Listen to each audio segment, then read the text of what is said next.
So tell me more about that experience for you of like the transition from the US to Jamaica. Yeah, I don't know, it was kind of abrupt. Yeah, as I said, like things weren't aligning, so ended up coming back. And essentially it was it was kind of an iffy thing of like, you know, maybe I say 2 weeks and then figure out something else after that, and then in 2 weeks you turn into what year we're in 2024. Yeah, 2 weeks you turn into 4 years. Mm-hmm. You know. And yeah, but I'm very happy I'm here. Mm-hmm.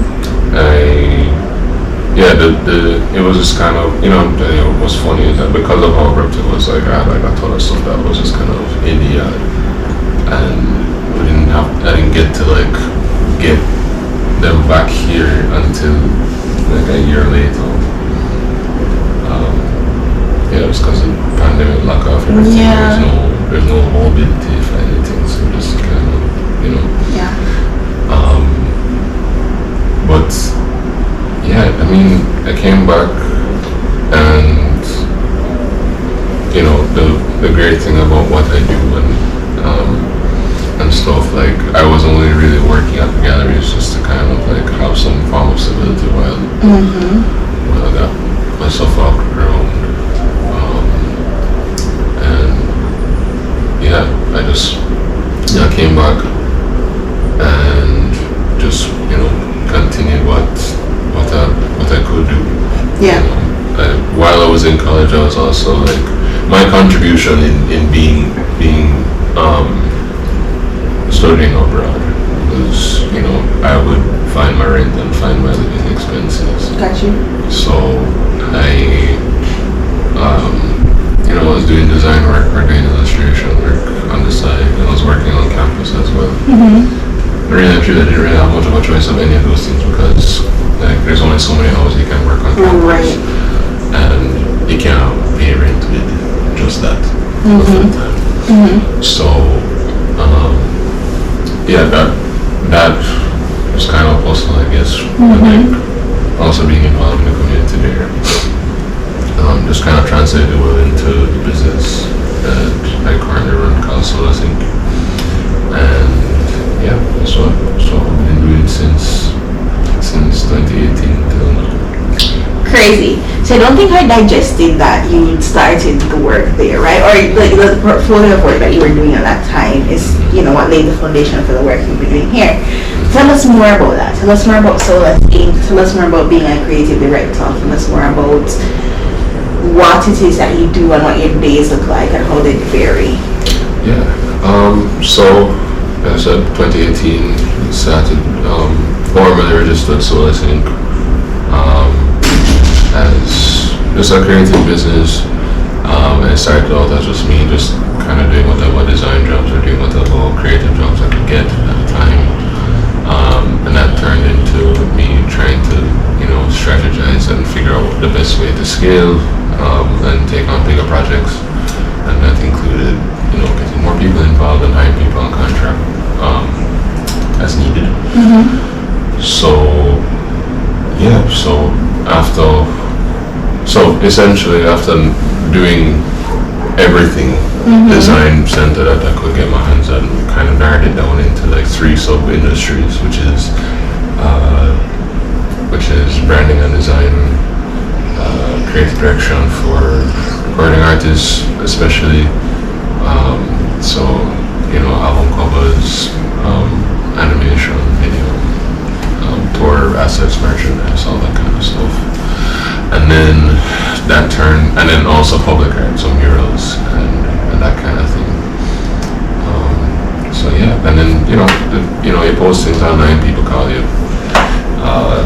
Yeah, that's the vibe. That's an amazing vibe. So many vibes. Okay, let's not downplay. This is a lot of work happening here. Okay, so I want you to tell us a little bit, or tell us your favorite of each of those sub-industries. Like you told me, but I want you to tell everybody again. The works. So I remember what I told you. So let's go in then, or just tell us some things that you've done that you might recognize in each from Solas Inc. specifically. Yeah. Well, probably like the first thing that people would probably recognize. I actually done the cover for Pine and Ginger. If you don't know what pine and ginger is, that earworm of a song, an earworm is not a negative term, okay? If you've never heard Pine and Ginger, which has done amazing things internationally, go listen to it, go look it, and the artwork is done by yours truly. Yeah, that would have been like one of the first things. Tess and I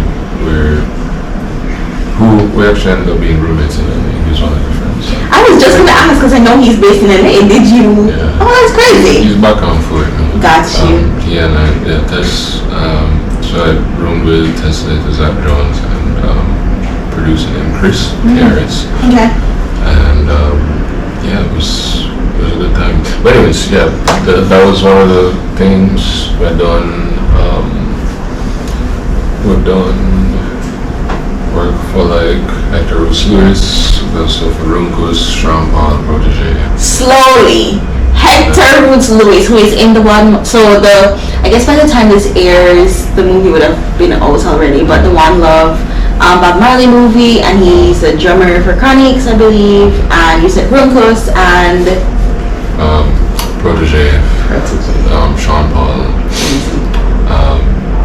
Yeah, it's like. A nice. And which album, Joshua?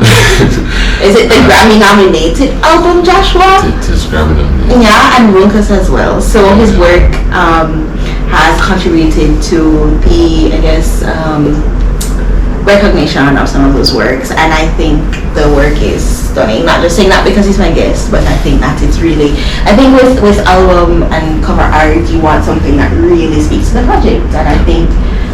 You speak about aligning a lot, and I think you do a good job of aligning. Yeah. So okay, so those are artists, and are there any other projects that you want to highlight that you've worked on? Yeah. We did Lost in Time Festival, so I helped out with the look and feel or that, and some of the stage visuals for the concert as well.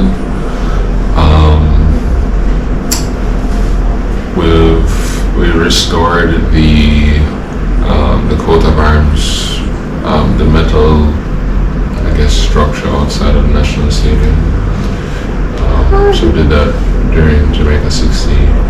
What kind of work does that entail? Because it's not just painting, right? You have to prepare the structure for. Yeah, so we scraped off some of the old paint, whatever we could manage within the time. And then it's oil-based paint, so we just kind of went over it as best we could. But yeah, it was just kind of not to downplay, but yeah, it was a spruce up job. Yeah, there's that, the mural, the Tootsie Bird mural downtown, in the back of the F&B building on Water Lane. So, pause. If you ever get to visit downtown Kingston, it has many murals now, and Tootsie Bird, which you may or may not know, is a popular reggae artist, iconic, and they did the mural of him, and tell us more about like the detail work. Yeah, so so it was an attempt to capture his likeness, but also the energy that he kind of put into his music, and he's known for his very electric performances. But he had passed away due to COVID-related complications during the pandemic, and so Kingston created a very small open call, and we got through and painted this mural essentially that. As I said, it's his likeness, but it's actually his face is actually made up of album titles or single titles, and then around it are embellishments of newsprint embedded into the wall, as well as more song lyrics and song titles. Yeah, it's an interesting job. Yes, that's so cool. Commissioned by Kingston Creative, if I didn't say that. Yeah, big up Kingston Creative. You guys are doing amazing work for creatives in the country. Okay, so you also kind of run a gallery. Let's talk about that. Tell us about that. Yeah, so in 20... It's something I've been kind of thinking about from time. But I would say I started to seriously think about it in 2019, 2020. Yeah, about 2020. Actually build out the branding for it and everything from them time. And in the following years when I saw the opportunity to actually start. But essentially, this gallery platform was birthed out of response to a need in the space. I felt like, you know, we have so many, well, we don't have that many gallery spaces in Kingston especially, and not that many that are, that have a genuine initiative to share new artists, or just like contemporary works of not to say that they're not doing that at all, but like, I think that like, the lack of spaces means that there's going to be a gap in the kinds of work that are being presented to the public, and especially a gallery that has, you know, really wants to give us an opportunity to show their work and get it sold. So, and essentially it was birthed out of the need that like I needed a space to sell my work through. I didn't think it made sense to just like come over, you know, and just sell the work. So I already have a platform, let me just make the most out of it. So create this thing called BadArtGallery with the art bud. And yeah, the mission is to really showcase the baddest art in the country. So I buy some of the baddest artists, and we, you know, essentially it's an attempt to give informal gallery representation so that artists can go and get representation elsewhere. It's just a kind of a dumping off point. We show a wide, I'm looking forward to showing a wide range of works from a wide range of artists. We did basically a proof of concept by showing some of my work over the past year. So I've done 2 shows and they did pretty well, both socially and financially. We actually sold a good amount of the works that actually sold a good amount of the works that were on show in the shows. And yeah, so it's an online platform right now, and we do pop-ups essentially to engage with the public. So you know, the main thing is, you know, join the mailing list.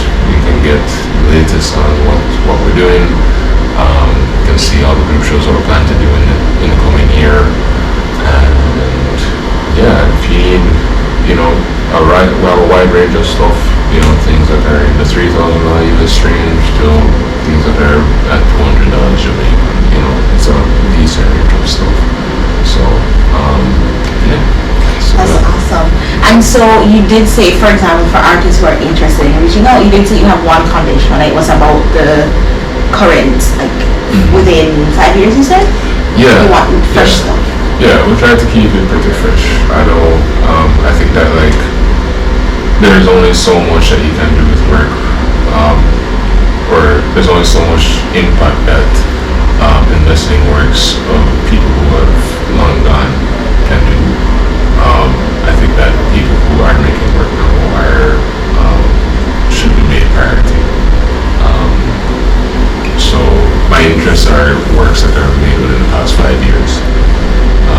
But I mean, that's not to say that they're not works that are exceptional and made long before that. You know, that's my main interest at the moment. Okay. Wait, you said you didn't have locks. When did you get locks? I started them during college. Oh, during college. Okay. I'm 17. Okay. 16. Okay. Cool. Just curious. All right. So let's ink Bad Art. Is there anything else that we should know about what's going on in life here since being back? I don't know. I feel like there's a lot of things just always happening. Well, yeah, I'm a fine artist as well, so I paint and draw mostly.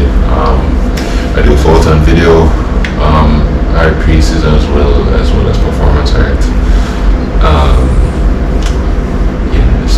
vibe. I mean, if you follow BadArtGallery, then you'll see all of those things. But yeah, other than that, I'm just cooling. I'm at the beach very often. I like to sleep and see my friends.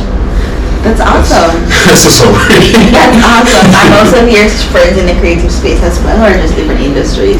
Yeah, most of them are in the creative space, some are not. Yeah. You know, that's awesome. Yeah. Was it hard to reconnect when you came back from Jamaica? Are there a lot of the same people from before you left, or since coming back it's kind of like a new set of people? Oh, it's a mix. I feel like you meet people by way of work or not, or by the internet. I have a lot of really good friends. I didn't make friends. I didn't become actual friends with them. Sorry. Where is, sir? Chill out. That's fine. Yeah. You'll hear an appearance from Boris from time to time. He's a dog and he's very exuberant, and we love him. He's been really sweet to us, and so if you hear a dog, that's all that is. Yeah, he really wants to come in. He does. He wants to be a part of the interview. Yeah. But yeah, I mean, yeah, it's a decent mix of friends that we met online before we met in person. Just because I was abroad.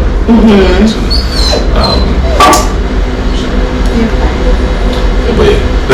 Yeah. Okay. And I guess as we kind of start to wrap up, I want to know more about if you have any tips for aspiring artists or aspiring creative directors, people who want to do their own thing and enter a space in like a developing country like Jamaica. What are some tips that you have for them? If you could give like a top 3. Top 3. Well, to the point about being in a developing country, the industry is very underdeveloped in certain ways. So that's something to take advantage of.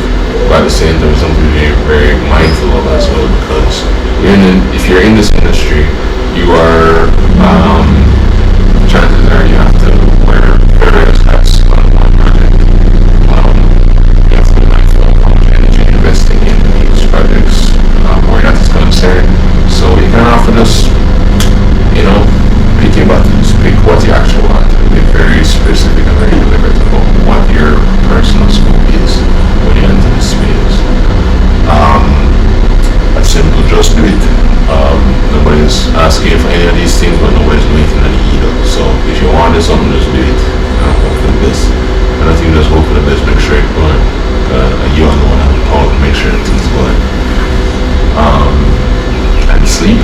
And make time for sleep. You're a human being. Don't play such.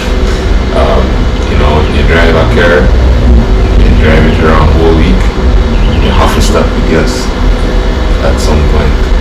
You're not gonna just reach where you're gonna be off of fumes. You have to stop the gas. So before you can let out the street, get some rest. And it's not just sleep, not talk about rest your brain, rest your spirit, and all them stuff there. Like learn to make time for yourself. Resting is awesome. Resting, because you don't make time for rest means you're busy.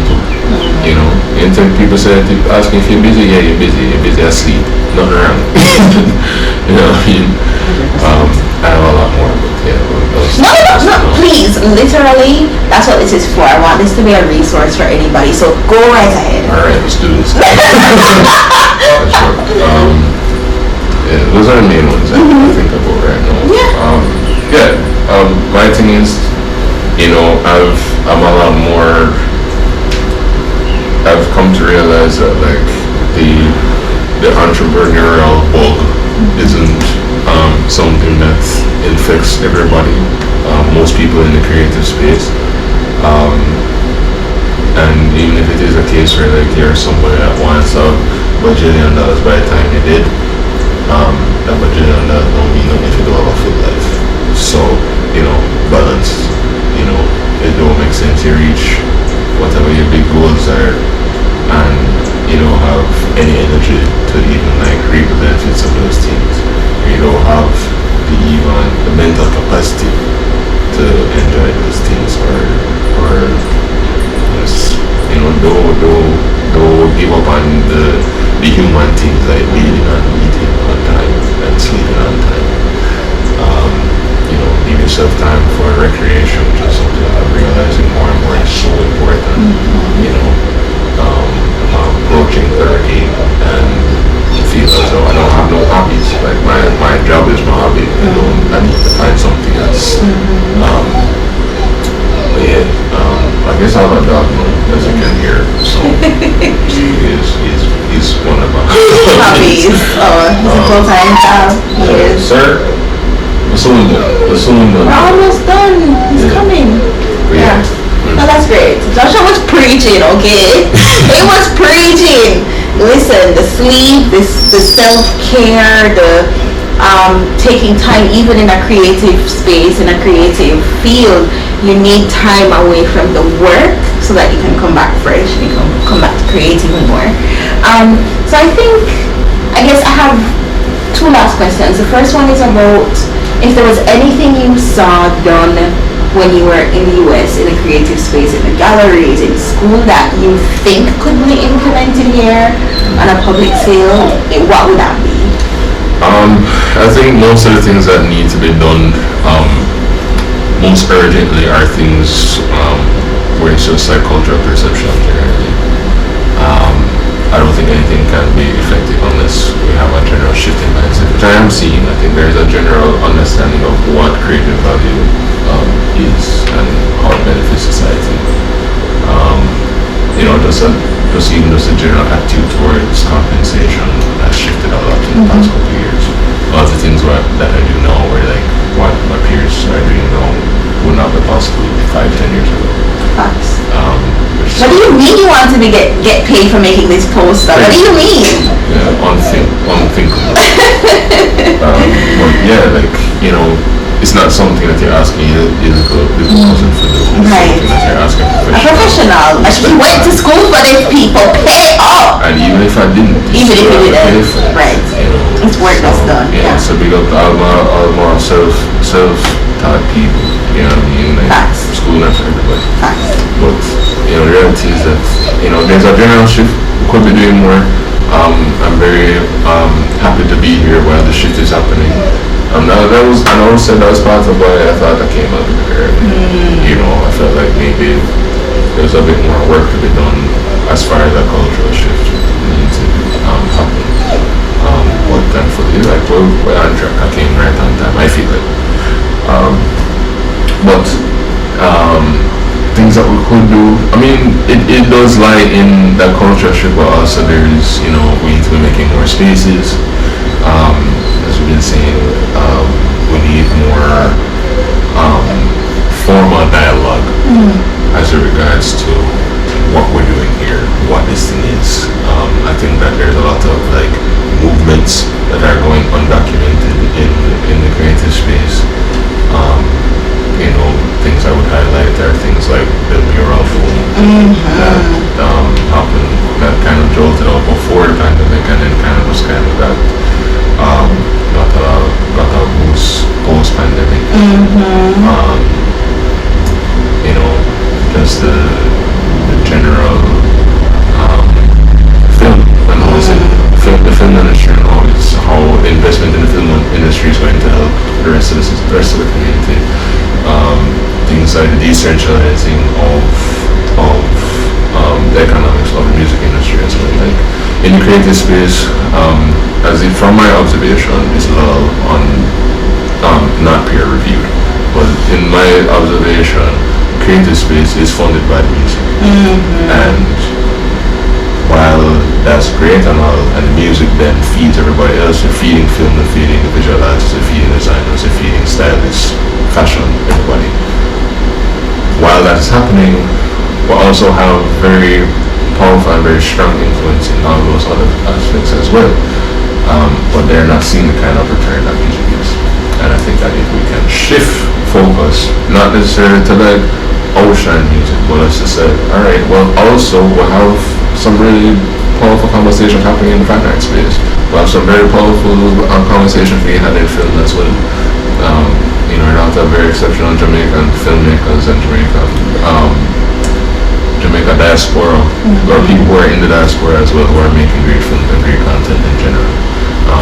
And I feel as though if we're able to, as I said, decentralize the financing of music to just kind of spread out a bit more in a bit more in a more equitable way, I think it'll be all beneficial from it. You know, the tourism industry can't play back when I own it so much. You know what I mean? Like there's a lot of other things, you know. And if you really want make people know that we're more than a beach and Bagman and smoking weed, like show them that, you know, show them what else we're doing. You know? People just was preaching today. Again, it's not to say that conversation is not being had. Right. It is, but when you Let's not get like that. push a little harder. Yeah. No, that's so real. I appreciate that. All right. So on that note, I will have one last question, and that is if you could give 3 tips for people who are thinking about going home, wherever home may be. They left home and they're thinking about coming back. Right? You give it from your perspective. So you kind of left abruptly. You left just before the pandemic. All these things, but give 3 tips for people to prepare if they're coming back.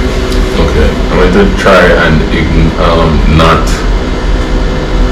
phrase it as a brain drain thing, because I'm sure that argument is something that just does not work on you if you're thinking to stay abroad.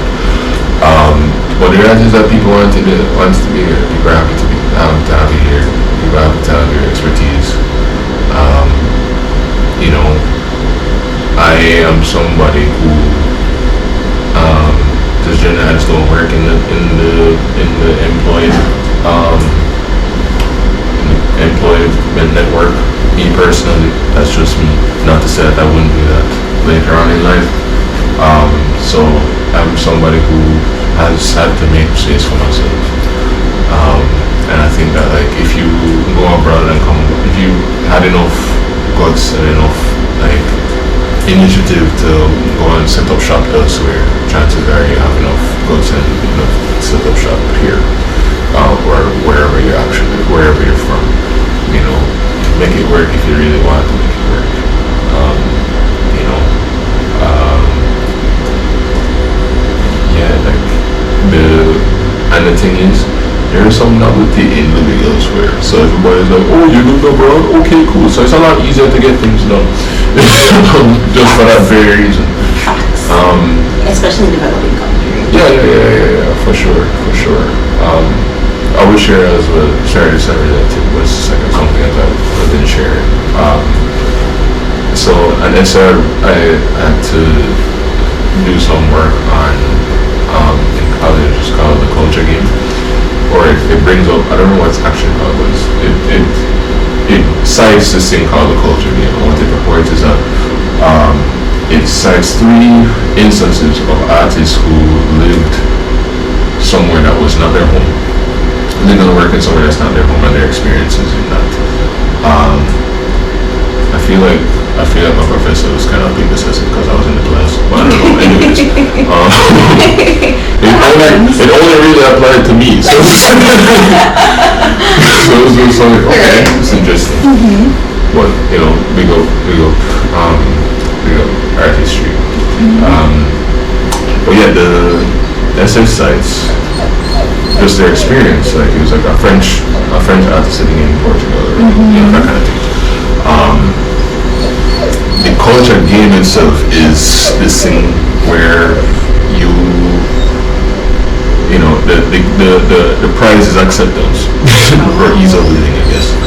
And you know, you go somewhere and you're very foreign, so there's nothing being foreign, but you can't be too foreign. You want to alienate people. So you know, it's the trick is finding that balance. But the trick is, the thing that you may not really mince, is that you have to do that when you go back home too, because now you're in foreign house. You know, you have to now be balancing the fact that you lived elsewhere and now quote unquote tarnish your native authenticity, or however you want to phrase it. But that's how it kind of feels essentially. But Yeah, I mean, it's just something to balance, you know, use it to advantage however you want, I guess. But, you know, it's just something to be aware of, and it's something that has kind of helped me navigate society as well. Yeah, because I mean, by the mere fact that you have experience elsewhere puts it at a great advantage, just in general. Jamaica snow, you know. And you know, any experience from elsewhere that would be beneficial, they greatly appreciated by people here helping out. So, yeah, big man, yo. Boris, we're almost done. So Joshua, thank you. Yeah. I think you shared a lot of gems today. I'm so serious. I think there are things that, yes, apply to creatives, but also to people in general. I think what you just said about just doing the thing that really resonated, and also about, you know, if you had the guts to like move away in the first place and set up shop somewhere else, you definitely could do it in reverse. I think those are two small things that you said that have just like big implications, and I hope somebody learned something from Joshua today. So thanks for watching another episode, and we'll see you next time. And if you didn't subscribe, please subscribe right now, okay, and share. And share with others, alright? Thanks so much. Bye. That was so good! Thank you for your time.